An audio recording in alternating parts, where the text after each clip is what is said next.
My fiancé said we should open a relationship. I feel trapped. I said, great idea. Then I started dating the one person she hated, her successful sister. She tried to close the relationship immediately, but I declined.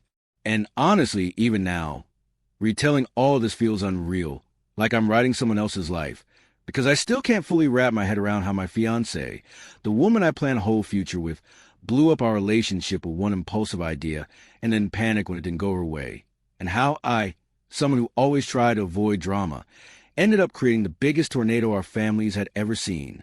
My name is Tyler, I'm 30, and until a few months ago, I thought I was just a normal guy living a normal life with my fiancée, Rachel, who I loved or thought I loved, or maybe I was just attached to the idea of us being solid. We'd been together 3 years, engaged for 9 months, and like every couple we had our ups and downs, but nothing prepared me for the night. She sat on our couch, picked at her cuticles, avoided my eyes, and said those words with this weird, shaky confidence, like she had rehearsed it in the mirror. I feel trapped, she kept repeating. I feel like I haven't lived. I feel like we're too settled too early. And I just sat there stunned, because Rachel was always the one pushing for faster commitment. She wanted us to move in early, get a dog early, get engaged early, and now suddenly she wanted to taste freedom before the wedding. I remember my throat went dry and something in my chest caved in, but there was also this tiny stubborn part of me that hated being cornered, hated being told I wasn't enough, hated feeling like she was dangling commitment like a carrot. So I took a breath, swallowed the hurt, and said, sure, great idea. I said it calmly, almost conversationally, even though my stomach twisted. She didn't expect that. Her eyes widened, like she had expected some emotional meltdown or argument that would end with me begging her not to do this. Instead, she got agreement, and I didn't cheat or run off into chaos. I simply took her suggestion literally. We set rules, her idea. Boundaries, also her idea. Expectations, hers again. And she seemed almost excited, like she had opened a door into some adventurous, edgy version of herself. She downloaded 3 dating apps within an hour, while sitting 2 feet away from me, giggling at matches like a teenager. I pretended not to care, but inside something was cracking. The real turning point, though, the part she never thought through, was that she said the rules had to be fair. If she could date, I could date. If she could explore, I could explore. She even said she didn't want double standards. And that would have been fine if we lived in a vacuum. But we didn't. We lived in reality. A messy, complicated reality where she had a beautiful, brilliant, hyper-successful older sister named Emily, who she resented for reasons she never fully admitted but never hid either. Emily was 32, a cardiologist, confident, grounded, the type of woman who walked into a room and people instantly paid attention. And unlike Rachel, she didn't live in chaos or insecurity. Emily had her life structured like a finely tuned machine. I'd always gotten along with her, but there was nothing romantic there. Not until the night the open relationship actually started. I wasn't even planning anything. I just went to a family dinner Rachel bailed on last minute because she had a date lined up with some guy she matched with.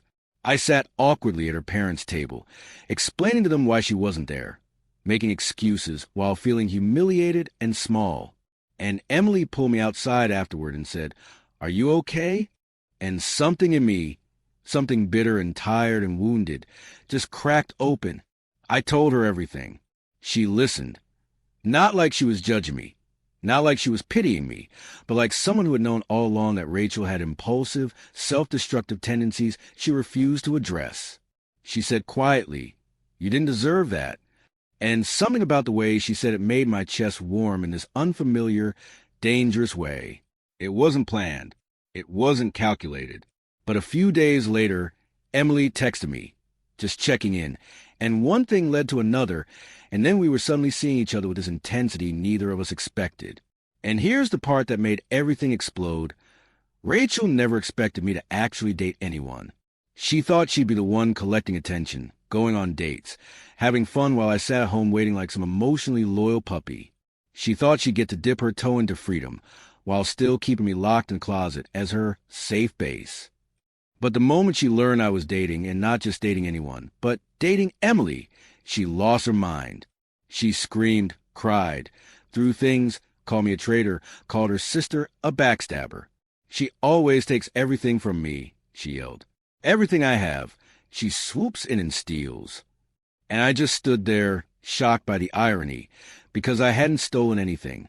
She had pushed me out the door. She had insisted on this. She had created the situation. But Rachel doesn't handle consequences well. She demanded we close the relationship immediately. She said she'd changed her mind, that she wasn't comfortable, that this wasn't what she meant. But at that point, something inside me had shifted permanently. The man who said, "Sure, great idea," wasn't the same man standing there now. I told her calmly, "No, you started this. You don't get to shut it down just because you don't like the outcome." She called me monstrous. She called Emily manipulative. She accused us of plotting against her. She told her parents I was cheating. They knew the truth because Emily had already told them privately. She tried to shame me online. She even threatened to cancel the wedding venue without telling me, until I reminded her my name was also on the contract. Months passed like a tornado compressed into a small room. Fights, tears, accusations, dramatic scenes, awkward family gatherings, sudden cold silences followed by explosive confrontations. But beneath all that chaos, something unexpected was happening. I was falling for Emily in a way I had never fallen for Rachel. Not in a rebound way, not in a forbidden fruit way, but in a quiet, grounding way. Emily challenged me. She listened. She didn't threaten to run the moment things got serious. She didn't want an open relationship. She wanted commitment. She wanted depth. She wanted real life, with all its mess, not escapism.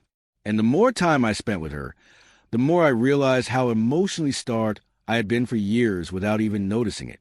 Meanwhile, Rachel spiraled harder, because she couldn't control the narrative anymore. She tried to make me jealous by bragging about dates, which she took less and less of once she realized I wasn't reacting. She tried to guilt-trip me by saying she was the victim. She tried to frame everything as me choosing her sister just to hurt her, which wasn't true. I didn't choose Emily to hurt her. I chose Emily because for the first time in years, I felt seen, respected, valued. One night, after yet another explosive argument where Rachel accused me of ruining her life, I finally said something I've been holding back. "You didn't want me. You wanted the idea of me. And when the idea stopped entertaining you, you went looking for something else. You only want me now because someone else does." She froze. Not because I was wrong, but because I was right. Dead right. We broke off the engagement 2 weeks later. It wasn't peaceful. It wasn't mutual. It was raw and painful and filled with resentment on her side and exhaustion on mine. She said she'd never forgive me. She said Emily betrayed her. She said I chose the enemy. But here's the thing. You can't betray someone who pushed you away first. You can't steal something that was already thrown out the door. You can't destroy something that was already cracked beyond repair long before you touched it.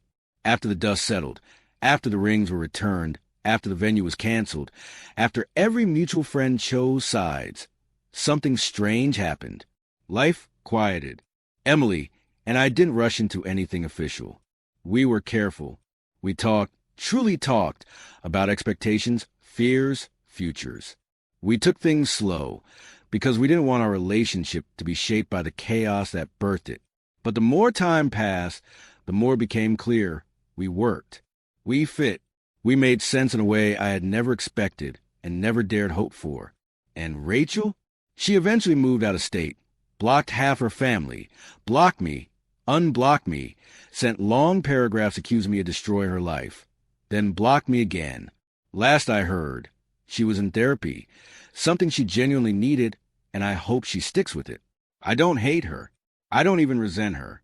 I just see her now for who she always was, impulsive, insecure, desperate for validation, terrified of stability, terrified of not being the center of attention.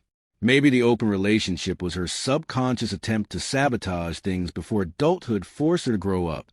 Maybe she thought she'd get freedom without consequences. Maybe she thought I'd just sit quietly and wait until she felt satisfied. I don't know. But here's what I do know. The moment you say, "Let's open a relationship," You open doors you can't always close. You don't get to choose which way the wind blows after that. You don't get to rewrite the rules once they stop serving you. You don't get to demand loyalty after encouraging disconnection.